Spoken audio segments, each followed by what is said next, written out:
Minhas amigas, meus amigos, meu abraço. Estamos vivendo um momento sui generis no Brasil.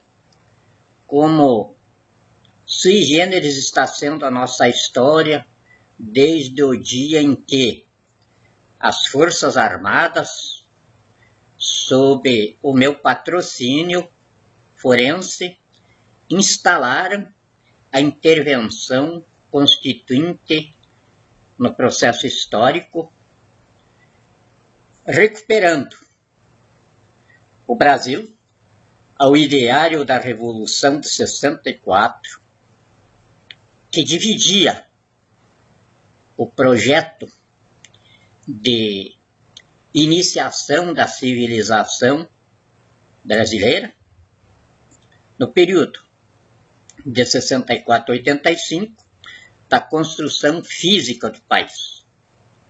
De 85, o ideário calculava, até 2014, 2016, a bandidagem comunista no poder ia roubar tudo o que nós havíamos construído para o país progredir naquele período de 1964 a 85, e iam vender o que pudesse ser vendido, e nesse período também, com o país totalmente abandonado, porque eles iam se preocupar só em roubar o país, massacrar a nação e destruir a pátria, que eles não sabem fazer outra coisa, bandido não sabe fazer outra coisa a não ser isso. A gente sabia disso, somos cientistas da cabeça humana, não podemos errar. Então, a gente calculava isso. E não erremos muito, porque o suicídio de poder, ele se encerrou. Eu, na minha maneira de julgar, ele se encerrou com a invasão da bandidagem da gangue do Michel Temer contra a bandidagem de campo no Rio de Janeiro. Então, dentro desse período aí, e não era unanimidade dentro da área militar a solução da coisa pelo bom senso jurídico, porque nós não tínhamos um precedente histórico que garantisse um desenrolar daquela crise, dessa crise que nós estamos vivendo, desse abismo que nós entramos, se não fosse pelas armas. Aí eu assinei para as Forças Armadas, não que elas pedissem, mas eu impus que se eu conduzisse a nação a erro pelo instrumental constitucional jurídico que nós tínhamos construído na Constituição, não era para me prenderem, era para me matarem. O alto comando das Forças Armadas relutou um pouco, mas recebeu, porque foi uma imposição minha, senão eu não assumiria a bronca. Então demorou bastante tempo, porque é claro que a coisa, quando é pelo bom senso, não pode ser nada imposto, tudo tem que ser uma oferta. Porque o princípio do bom senso é o absoluto, que é Deus. E Deus não impõe nada. A criação é uma espontaneidade. Dessa espontaneidade, ela vai se gerando em todas as coisas que a gente percebe. E a vida nossa também tem que ser assim. Se nós começarmos um negocinho, pode ser particular um negocinho aí. Pode ser de vender espetinho, pode ser de vender marmita, qualquer coisinha aí, porque qualquer coisinha que seja de trabalho é muito digno, a pessoa é abençoada por Deus e muito bem vista pelos anjos. Quando alguém está vendendo espetinho ali na esquina para sustentar a família, os anjinhos ali estão tudo ao redor cantando e chamando gente para vir comer o espetinho dele. Por isso eu nunca passo por um vendedor de espetinho sem provar. Às vezes nem estou com fome, mas é um ambiente muito bom ali. E você, até hoje, aliás, eu conheço o Brasil quase inteiro aí dentro desse campo e eu vou verificar sempre essas coisas que ninguém verifica quando está em turismo. O meu turismo é esse. E aí eu nunca vi uma briga em alguém comendo um espetinho na esquina. Nunca vi uma briga assim, nesses negocinhos assim, que a pessoa está lá, bem humilde lá embaixo, sobrevivendo daquilo. E também nunca vi eles assim, reclamando de estarem fazendo aquilo. Tenho no meu escritório de advocacia que eu recebo as excelências do poder e recebo o brilho da riqueza. A gente tem que ser primeiro um psicanalista. E esse aí é o segredo hoje da boa advocacia. Então, o advogado que é um psicanalista, então, enquanto o cliente está consultando ele, colocando os problemas dele, porque o rico, ele vive num inferno bem pior do que o inferno comum dos pobres. Aliás, o pobre não vive em inferno, o pobre sobrevive. Agora, o rico não. O rico entende que ele vive. E como ele não vive, o planeta aqui, diz várias psicografias de Chico Xavier e de outros médiuns da mesma respeitabilidade dele, que a Terra, na espiritualidade, é a penitenciária, ou seja, um começo de procriação humana. Então, aqui tudo é difícil. E há pouco eu estava falando sobre isso aqui, de que as pessoas ficam cheias de fantasias. E aí a vida vira em fantasias, e aí 88,7% da população brasileira estão doentes. Diz a medicina, não a medicina brasileira, porque a medicina brasileira hoje não é para curar doença, é para tratar de doentes. Porque nós temos aqui nos levantamentos que já nos foram colocados pelo Serviço de Inteligência para as ações que nós vamos começar a tomar, que existem hospitais onde os médicos residentes têm quota de doença para o faturamento dos hospitais. O ser humano não é mais tratado como gente, é tratado como qualquer outra coisa que propicie riqueza. Então, dentro desse inferno aqui, não aconteceu por erro da natureza e nem de Deus. Ele aconteceu, ou seja, ele é uma produção da má formação educacional e de conhecimento nosso. Nós começamos a ser destruídos no nosso mecanismo intelectual já na educação do lar. E daí acabam nos destruindo quando vamos para a escola. Ensinam tudo errado.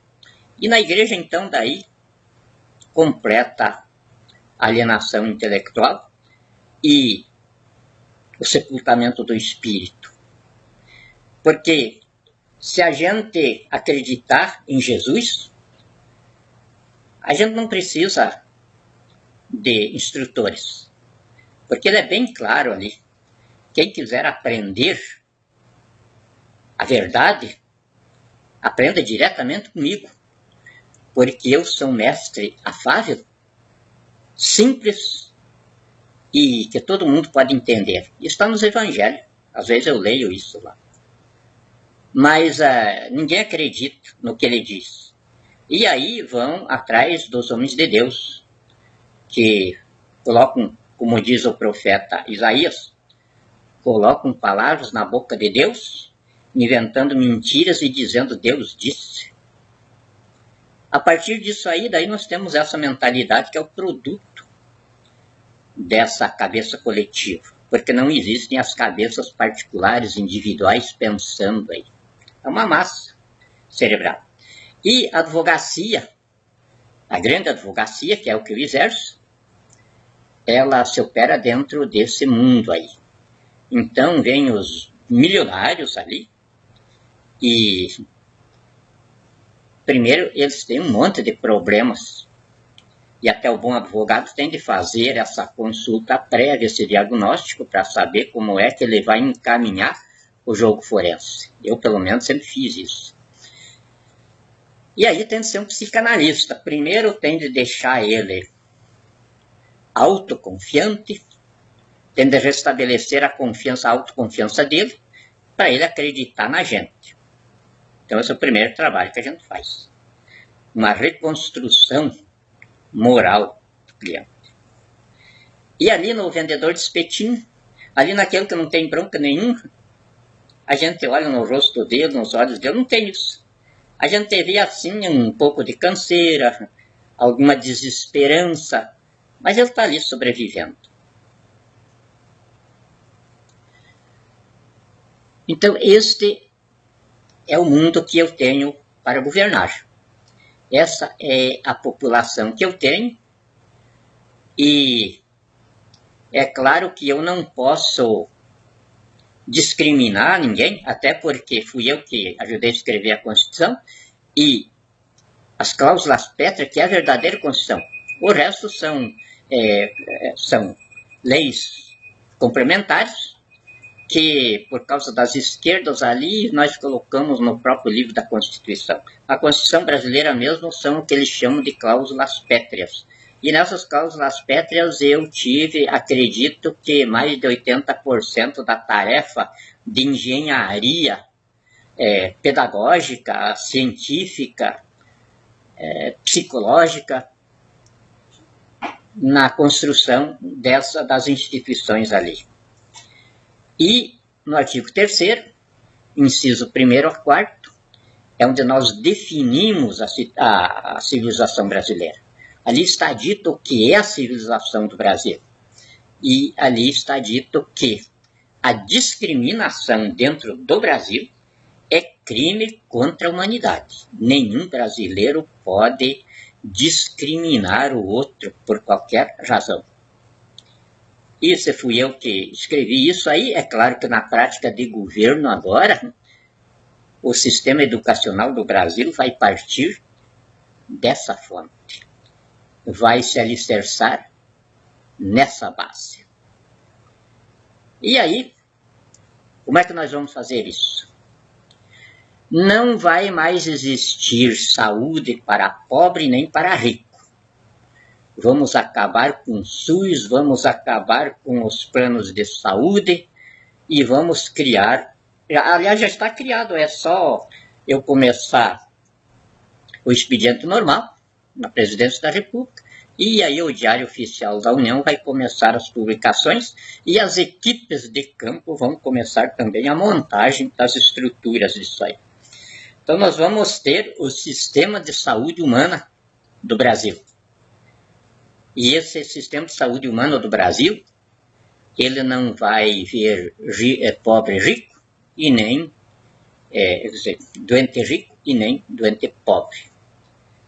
Todos os doentes serão doentes, seres humanos que abrigam um espírito que está em gestação para viver com Deus na eternidade. Esse é o propósito de Deus na criação, é povoar a eternidade de deuses. E aí, porque ele fez um universo tão grande, ele nunca me disse, e nem eu tenho condição de ouvi-lo também. Mas eu imagino assim que ele nunca tinha feito antes um universo, ele nunca tinha pensado antes em povoar a eternidade, e aí ele fez diz que Jesus e os profetas, tudo, que são bem mais adiantados que a gente, que o universo se compõe de bilhões e bilhões e bilhões de esferas, todas elas com vida. Vidas em todas as formas que você possa imaginar. E aí, eu atribuo isso, nunca tinha feito, Aí foi fazendo, até que acertou este final aqui, onde ele se auto-reproduz para esse povoamento da eternidade lá, através do sistema biológico, que aqui é o sistema biológico solar. Uma composição físico-química, que esse sistema biológico labora, e aí forma o recipiente para o espírito. Porque o que interessa para Deus é o espírito em gestação espiritual ao nascimento na eternidade. Isso está tudo nas escrituras sagradas ali, o budismo explica isso, todos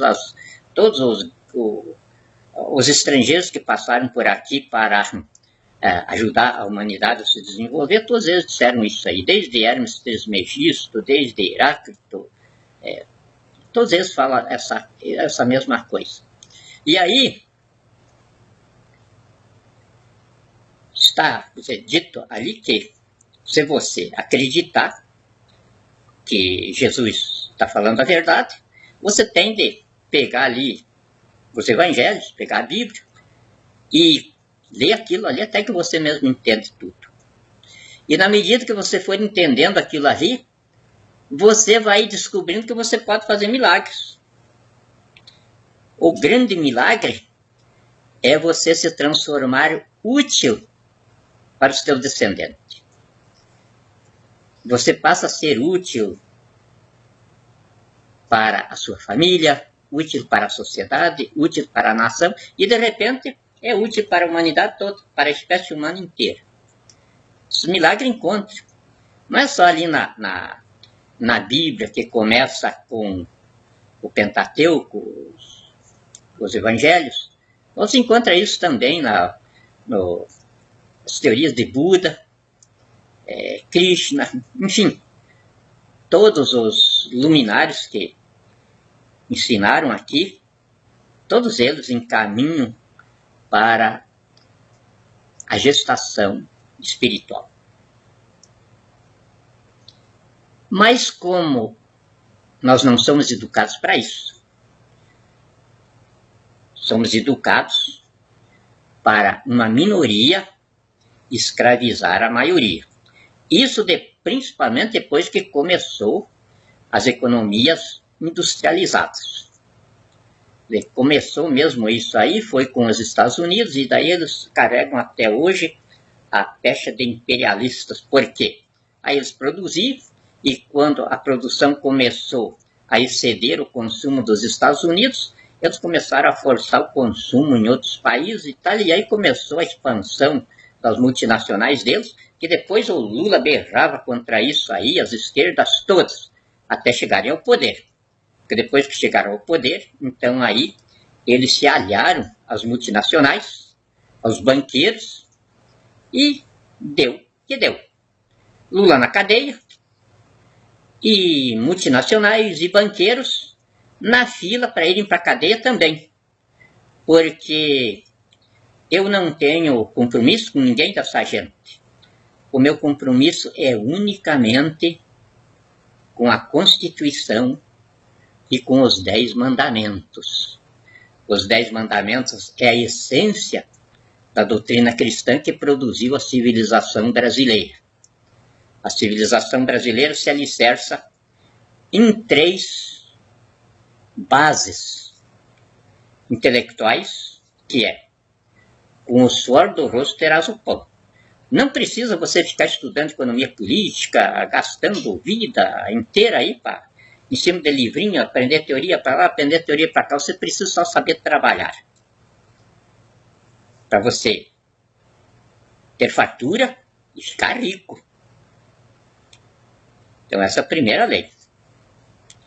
E o Brasil vai ter seu primeiro assento aí. A segunda: amarás o teu próximo como a ti mesmo.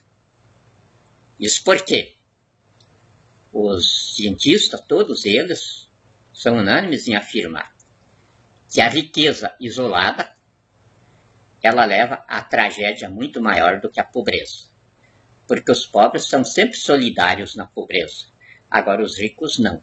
Os ricos se individualizam pela concorrência e a competição. necessária para a riqueza egoísta que hoje rege o capitalismo, graças a Deus, já em final de ciclo. A terceira lei é: seja cultivador da terra. Também não precisa você ficar aprendendo tanta coisa. É só olhar a natureza. Os passarinhos, por exemplo, os próprios insetos, não têm universidade nenhuma. E eles fazem isso com extraordinária sabedoria. Vocês já viram as gralhas? Na época dos pinheirais? Quem é que plantou aqueles pinheirais do Paraná, de Santa Catarina, do Rio Grande do Sul? Era coisa muito linda.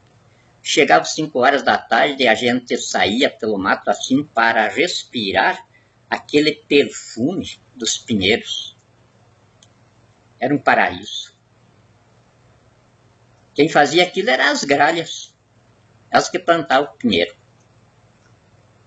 Os insetos polinizam a vegetação. Só o homem é que ainda não descobriu isso.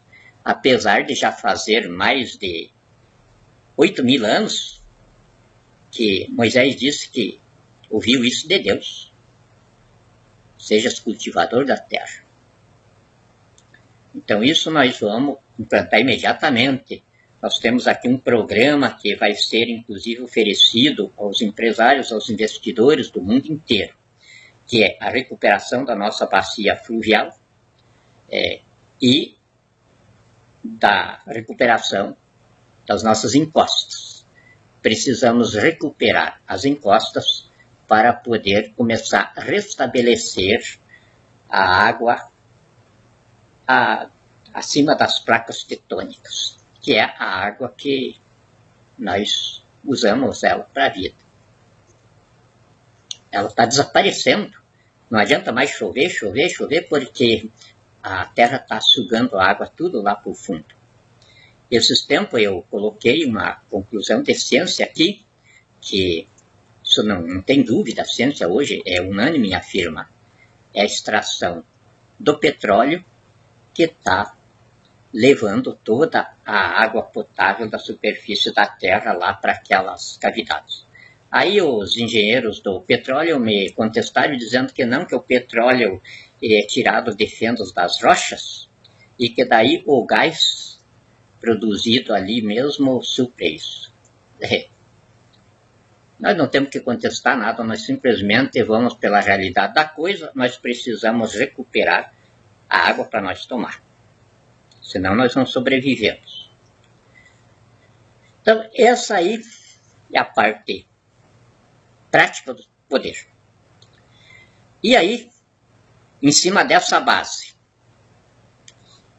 que sai dos 10 mandamentos, aí nós temos a Constituição da República Federativa do Brasil, que é usada nas melhores universidades do mundo como livro didático, sob a recomendação das docências de que depois dos 10 mandamentos é a Constituição mais profunda e abrangente que a inteligência educada produziu.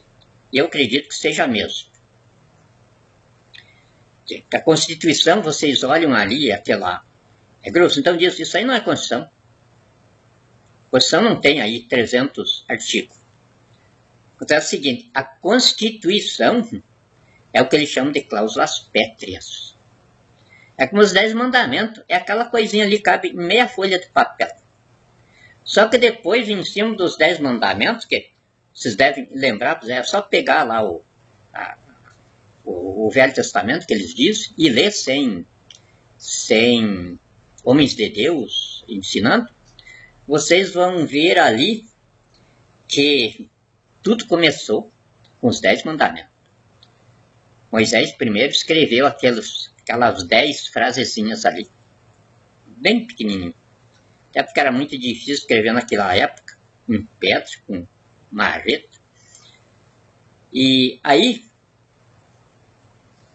daquilo daí saiu o Gênesis, saiu o Números, saiu Levítico, saiu Deuteronômio, e ali foi saindo todos os livros. E daí chegou até Jesus quando João disse, tem de se contentar com isso aqui que nós estamos escrevendo, porque se nós fôssemos escrever tudo o que Jesus mostrou para nós, fez para nós e disse que era possível nós continuar fazendo, a Terra não ia ter espaço para escrever todos os livros que se iam surgir daquilo.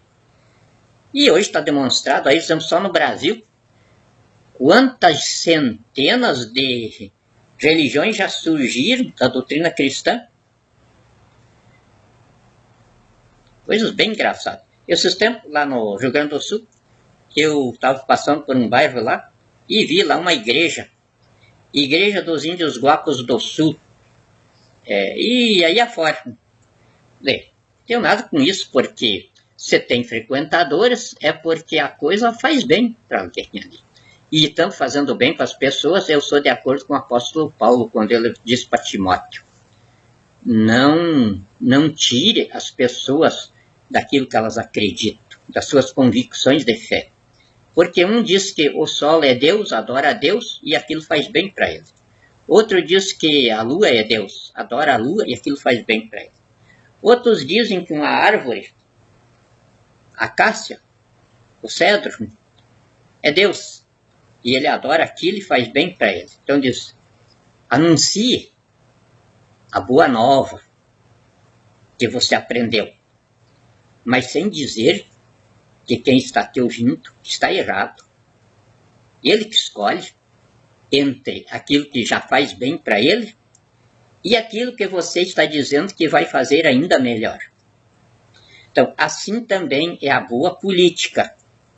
A política que a Constituição do Brasil estabeleceu e que nós agora vamos colocar ela em prática.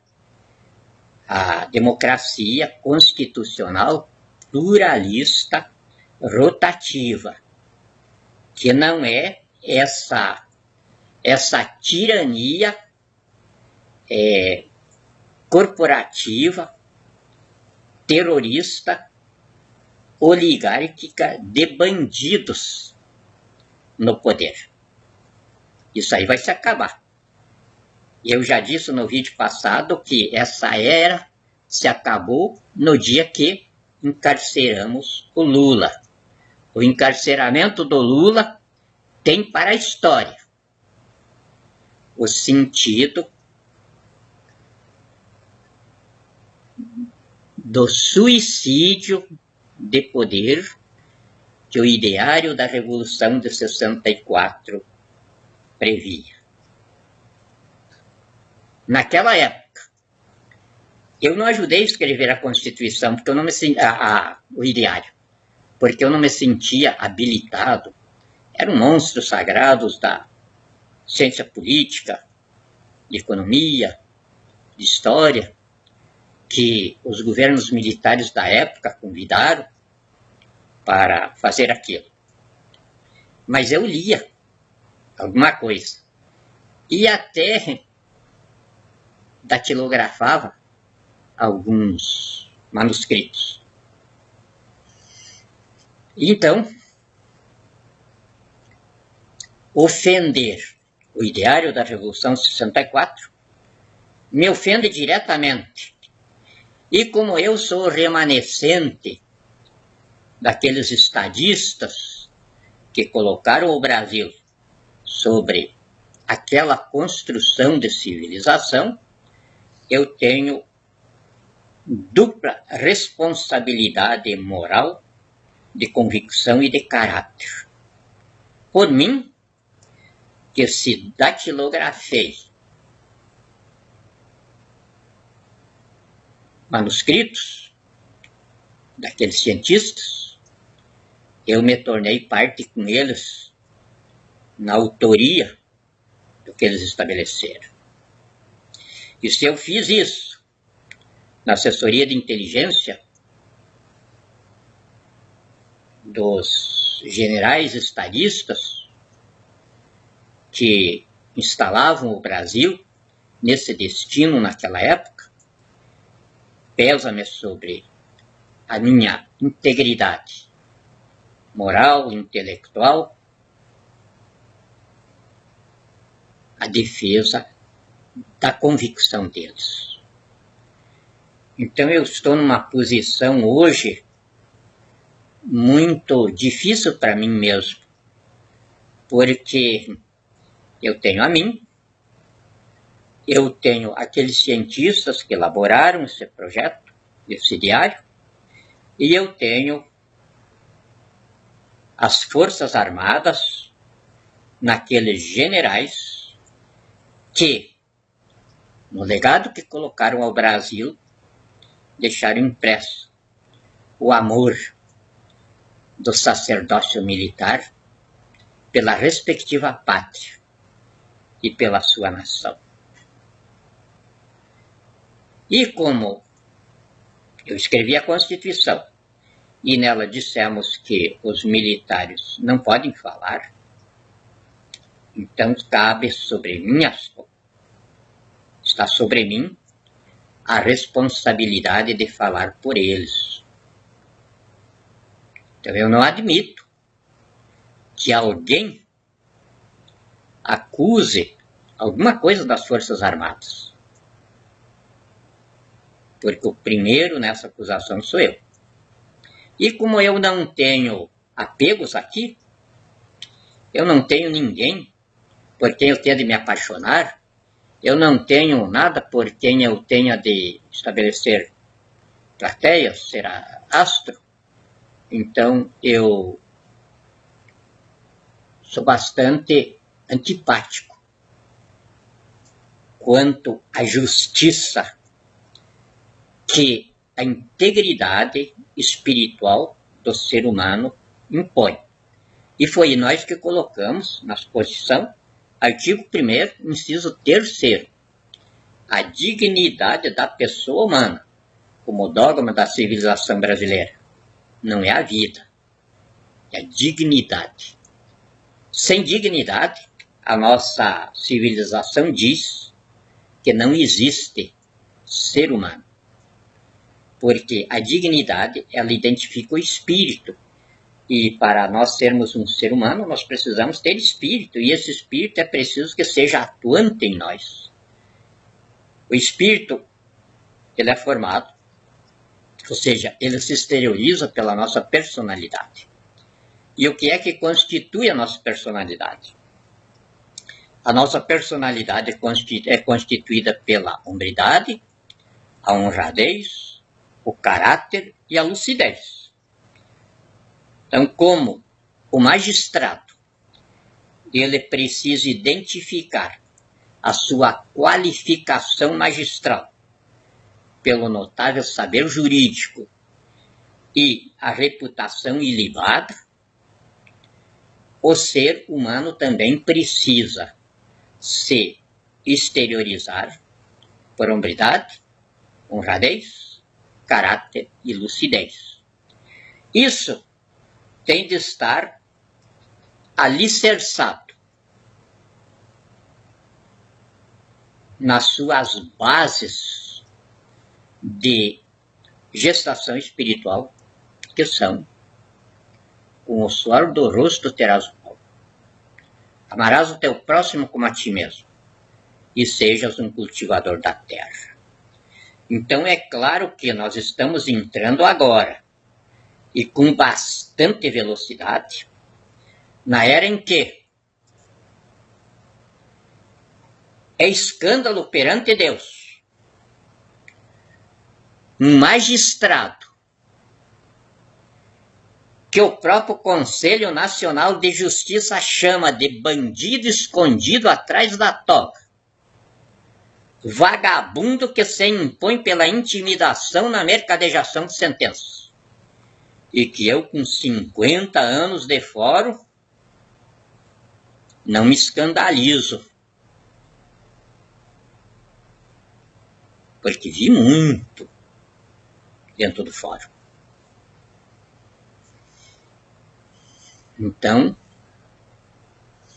eu tenho certeza, pela minha integridade espiritual, e pelo tanto que Deus já tem me surrado. Que magistrado, com esse conceito, pelo próprio Conselho Nacional da Magistratura, ganhando mais de 50 mil reais por mês. Isso para ficar pouco, porque inclui aí daí a auxílio moradia, inclui aí passagens, inclui uma série de coisas. Nós temos magistrados aí que ganham 1.300.000 reais aposentados. Isso não vai mais existir no Brasil enquanto nós tivermos salário mínimo de 800 reais por mês. Porque o artigo 3º da Constituição é dogma da civilização brasileira. E ele proíbe essa distinção, essa diferença. Então, quem ganhava 50 mil reais por mês para atravancar as necessidades de progresso da nação, ao ponto de hoje nós sermos um país falido, com uma dívida de entre 7 e 9 trilhões de reais, impagável, porque o nosso produto interno bruto não dá a quarta parte disso. Esse dinheiro, acima dos 800 reais do salário mínimo, para mim é roubo. Vagabundos escondidos atrás da toca, roubando de brasileiros, de mãos calosas, de fronte cheia de sol, que tem de viver com 800 reais por mês. Vai se acabar isso no Brasil. No Brasil não vai mais existir salário mínimo, porque não vai mais existir sindicatos. Essa bandidagem que estão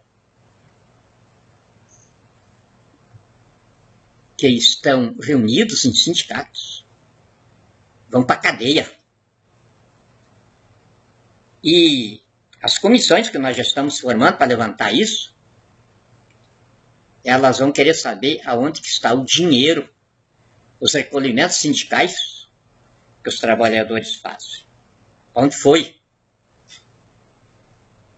A Justiça do Trabalho também vai ter 60 dias para nos dizer o que é que ela deu nestes últimos 15 anos de retorno ao povo brasileiro do custo dela. E assim vai ser também o Poder Judiciário inteirinho. Os juízes vão ter de dizer à nação por que tem juiz custando mais de 1 milhão de reais por mês. Aliás, é mais ou menos pelo custo total do Poder Judiciário, 1 milhão por mês é o custo de cada juiz. Para nós termos hoje uma nação absolutamente desintegrada por 117.600.000 encrencas na justiça, para 93 milhões de pessoas da população economicamente ativa. Isto quer dizer que uma grande parte dos brasileiros tem mais de uma encrenca na justiça. Isto aqui é uma incoerência. Os juízes terão 8 meses para me limparem os foros. Eu não vou querer mais esse atravancamento das necessidades de progresso que o país precisa. O Brasil precisa deslanchar. Nós estamos com 16 milhões e 100 mil trabalhadores da melhor qualidade, porque os trabalhadores brasileiros são elogiados no mundo inteiro, passando fome. Eu já assisti no Nordeste crianças morrendo de fome.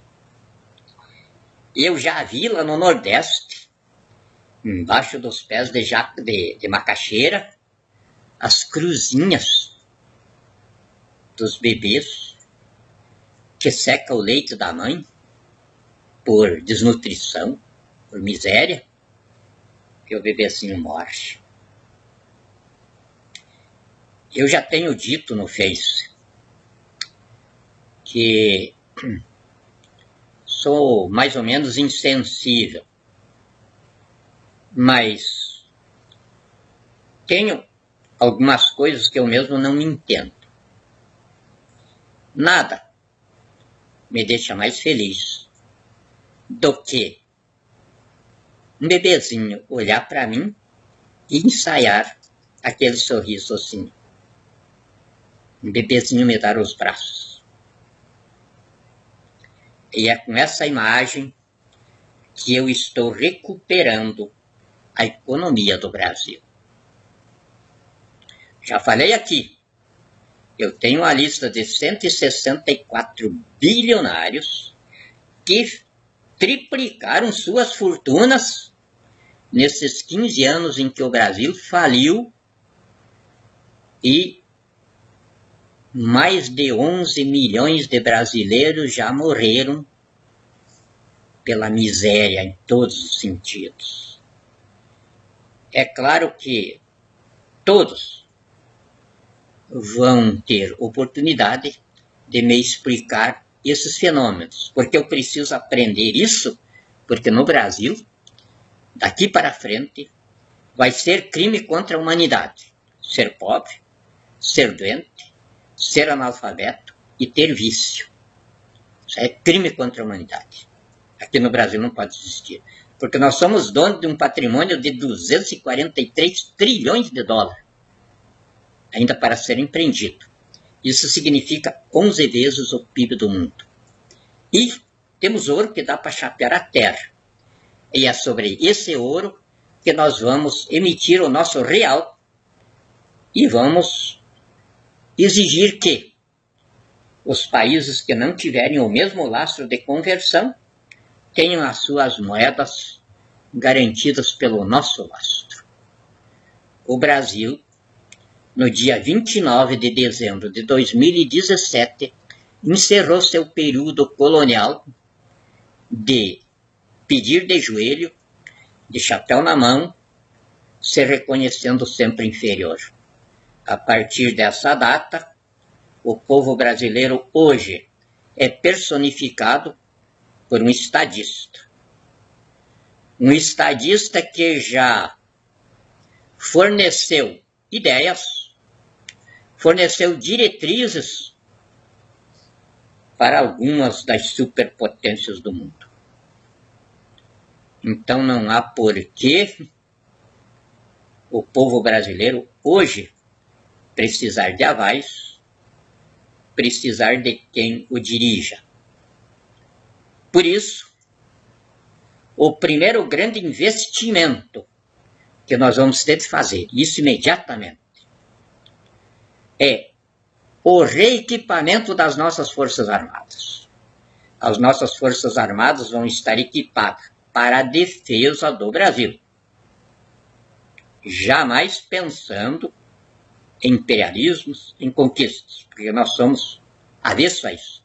A nossa Constituição exacra isso.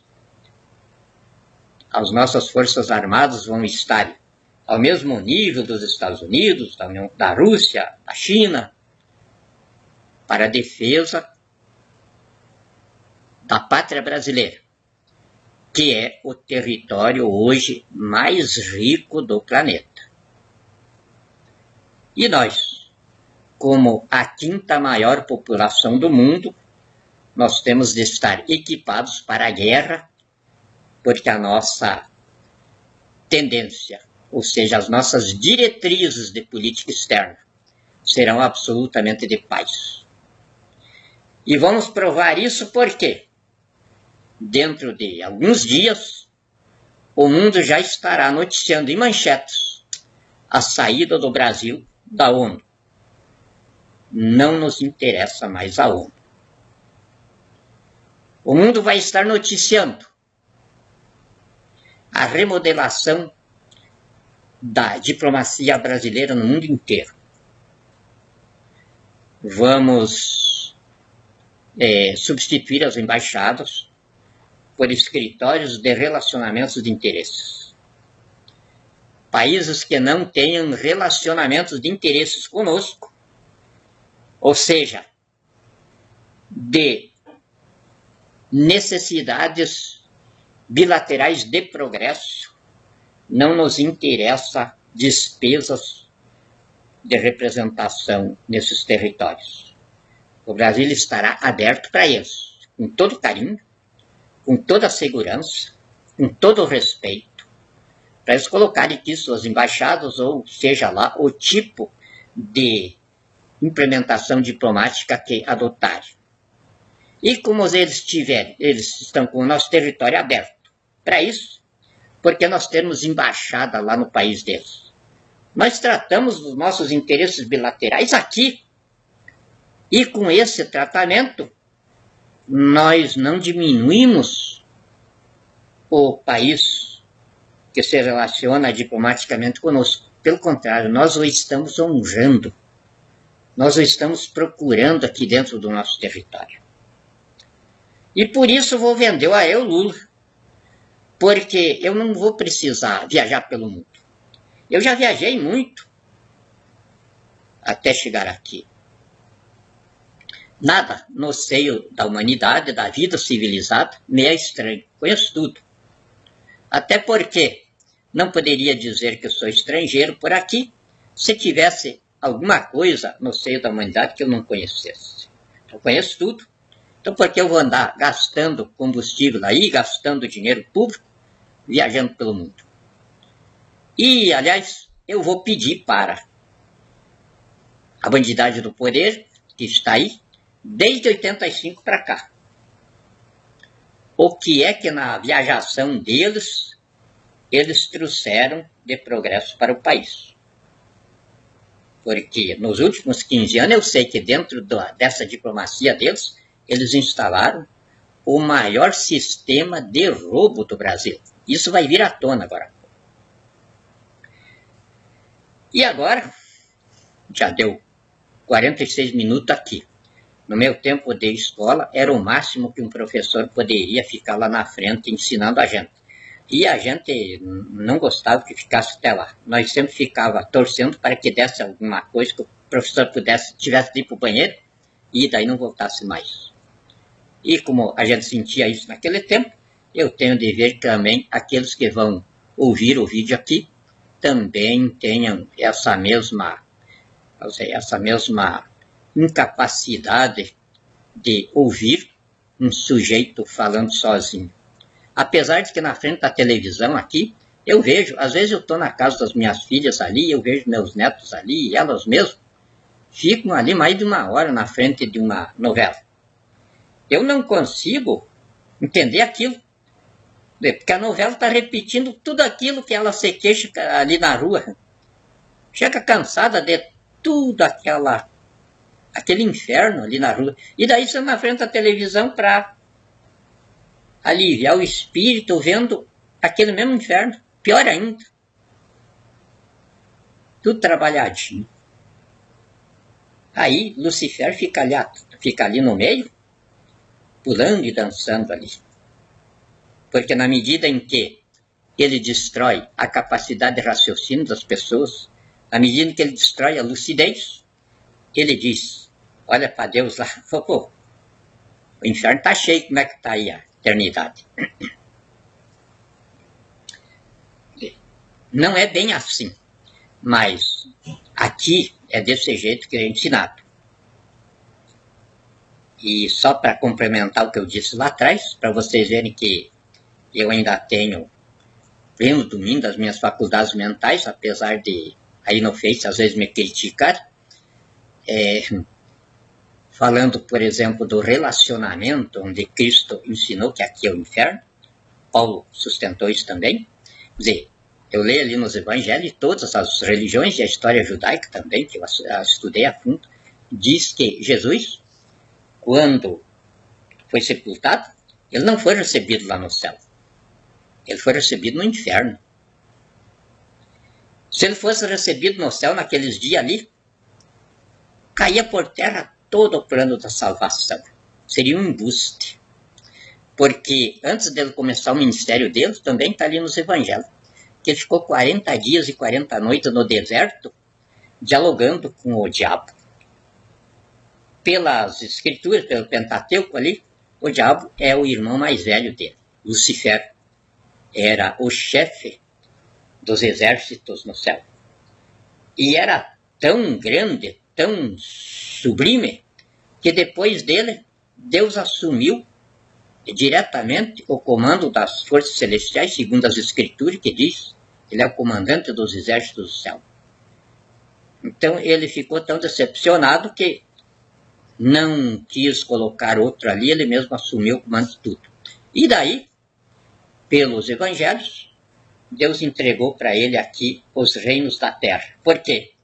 Naqueles colóquios com Jesus, ele disse para Jesus, te dou todos os reinos do mundo se você fizer um acordo aqui de nós trabalhar junto. Aí Jesus explicou para ele que os reinos do mundo eram dele e que ele apenas estava aqui numa missão em benefício do reino de Deus.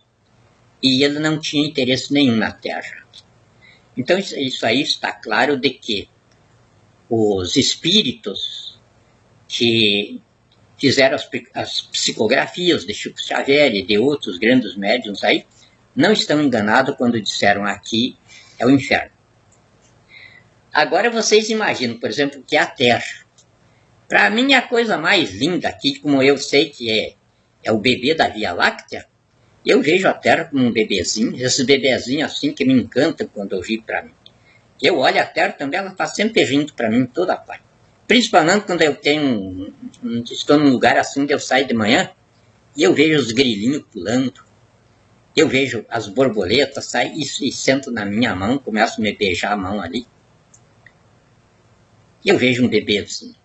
Eu olho para as estrelas e vejo a distância delas de lá aqui, e daí respiro esse ar da terra. E para mim é uma delícia. E eu fico pensando, se isso aqui é um inferno, imaginem outras esferas onde o nosso espírito em desenvolvimento vai, na medida em que nós saímos daqui para outros graus de gestação espiritual. E aí nós vamos imaginando daí o que é o nosso final lá na eternidade. Não dá nem para pensar o que é aquilo de delicioso, de bom, de bonito.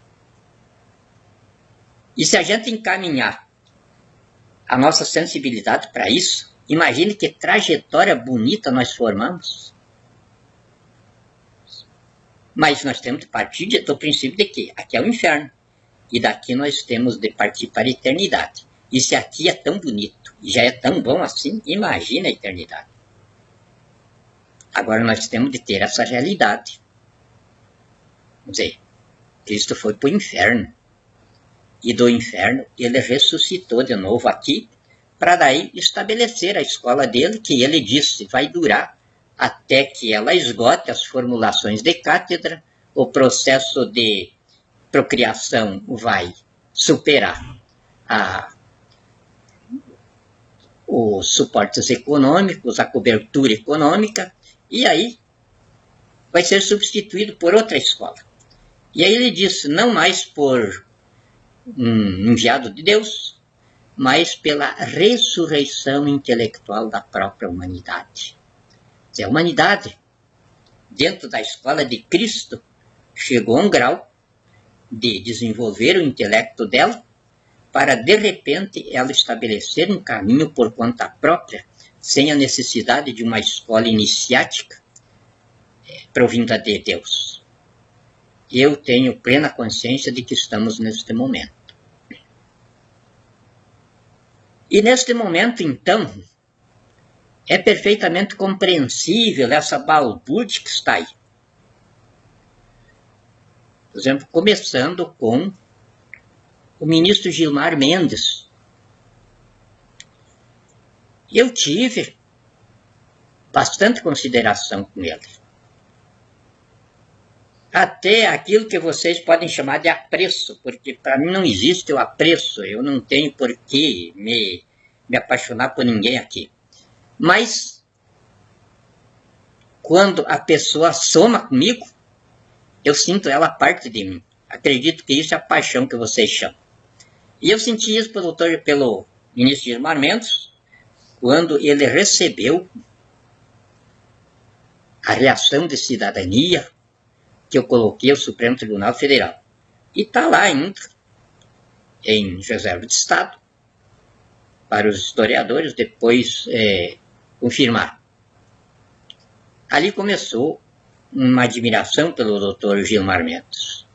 E eu tive um grau de respeito bastante grande. Inclusive, referia ele como um protótipo de magistrado. E é dele as sentenças do Supremo Tribunal Federal, nas quais eu embaso os meus postulatórios e as minhas invocações em esfera de foro de soberania. Bandidos se escondem atrás da toga. Transformaram a democracia em cleptocracia e o país num sindicato de ladrões. E quando veio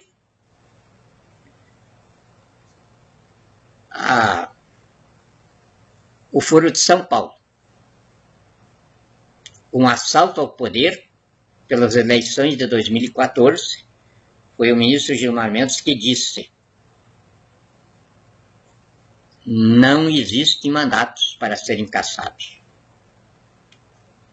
É uma quadrilha de bandidos assaltando o poder.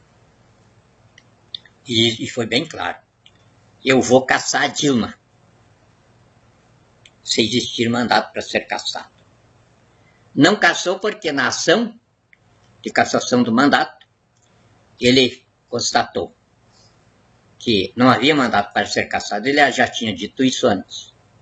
E as provas estavam mostrando a certeza da decisão dele. Era questão que não podia ser decidido na esfera judiciária. Era de foro de soberania, que a Constituição estabelecia o mecanismo próprio, que era a intervenção constituinte no processo histórico. E que ele já sabia porque ele que tinha recebido isso. E aí, então, dentro dessa base foi que a gente instaurou o persecutório institucional de Estado, distribuído na Operação Lava Jato e nas demais que a estratégia policial, repressiva, recomendava naquela ocasião. Agora, hoje, o Supremo Tribunal Federal, eu ouvi o Dr. Gilmar Mendes acusando a Operação Lava Jato.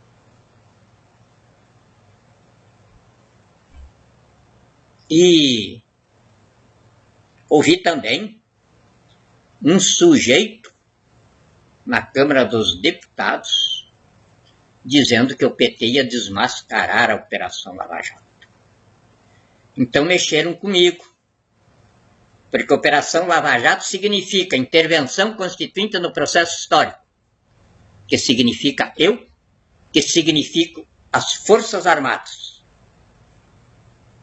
fundidas com a Polícia Federal, que significa mais forças atrás. Então, amanhã eu estarei protocolizando ao colegiado do Supremo Tribunal Federal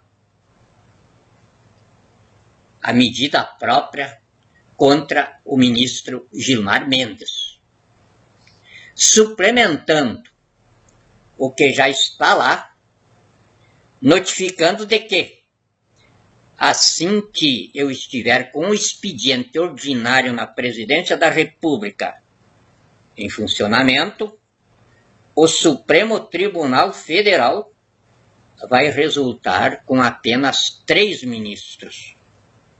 A ministra Carmen Lúcia, o ministro Luiz Fux e o ministro Luiz Roberto Barroso.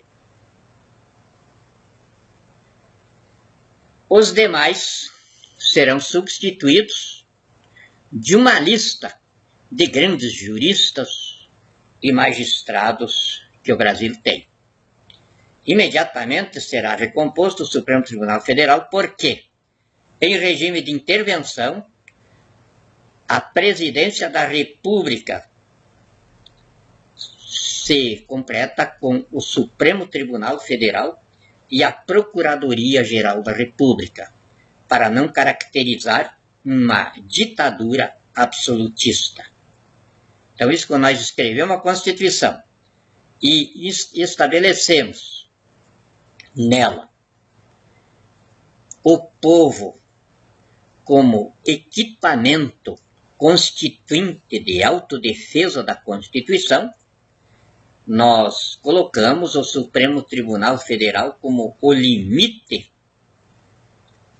do desempenho constituinte do presidente da República.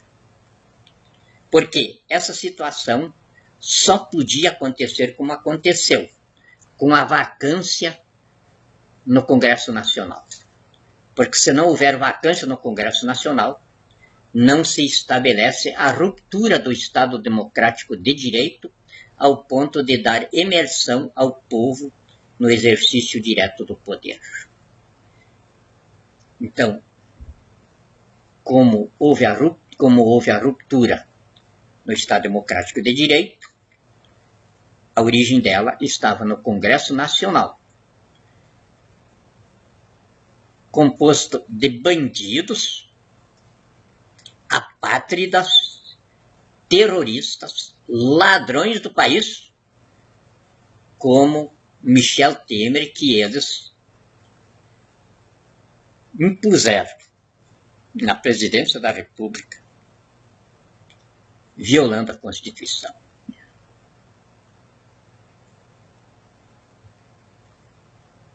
Então, eu tive de primeiro compor a estrutura de poder. Agora ela está composta. Supremo Tribunal Federal, recuperado no Estado Democrático de Direito. A Procuradoria-Geral da República, recuperada no Estado Democrático de Direito. A Polícia Federal, recuperada à União no Estado Democrático de Direito. Então, agora, a qualquer momento, e para início desse momento, nós começaremos amanhã com a ministra Carmen Lúcia assumindo interinamente a presidência da República, sob outorga minha. Outorga minha que ontem foi feita a ela no Supremo Tribunal Federal. Está aqui o papel. Então, não é o senhor Michel Temer que está colocando ela para ele fazer uma viagem. Não sou eu que estou autorizando a minha substituta eventual e sucessora no caso de morte, invalidez ou renúncia à investidura de interventor. Dentro do artigo 80 da Constituição, não existindo deputados federais e nem senadores, é claro que não existe presidente da Câmara e nem presidente do Senado Federal. Então, para não haver isso escancaradamente, os 3 presidentes do Estado paralelo terrorista de bandidos vão passear numa vez só. E aí eu, então, ainda não estou em condição de assumir amanhã a presidência da República. Autorizei, então, a minha substituta no artigo 80 da Constituição da República a preencher esse período de vacância na presidência, porque eu ainda tenho muita coisa dentro da área da segurança interna do país. Mas quero dizer aqui ao país inteiro, à nação inteira, a Polícia Federal brasileira é tida hoje como a melhor do mundo, não está entre as melhores, ela é a melhor do mundo. Como a Procuradoria da República também é respeitada no mundo como a melhor. E eu, como magistrado de Estado, não vou admitir que o ministro Gilmar Mendes ou qualquer bandido escondido atrás da toga venha insinuar acusações contra a Polícia Federal e contra a Procuradoria-Geral da República. Me encontra de pé com a quarta maior força bélica do planeta e atrás dela mais de um terço da força bélica letal do mundo. E não vou admitir mesmo. Falar da Polícia Federal, levantar questionamento contra a integridade moral da Polícia Federal, contra a capacidade profissional dela, contra a vocação de patriotismo da Polícia Federal, da Procuradoria-Geral da República, é me acusar. Eu, o interventor constituinte interino da República, em cuja investidura sou o magistrado supremo de Estado. Então, acima de governar, eu tenho a obrigação de magistratura, de ouvir e dizer ao meu povo quem deve calar a boca. Amanhã estarei dizendo ao Supremo Tribunal Federal, em sua esfera de foro de soberania, que eu vou querer que o ministro Gilmar Mendes cale a boca. Que os anjos vos acompanhem nesta noite, vos dê bons sonhos e meu abração a todos.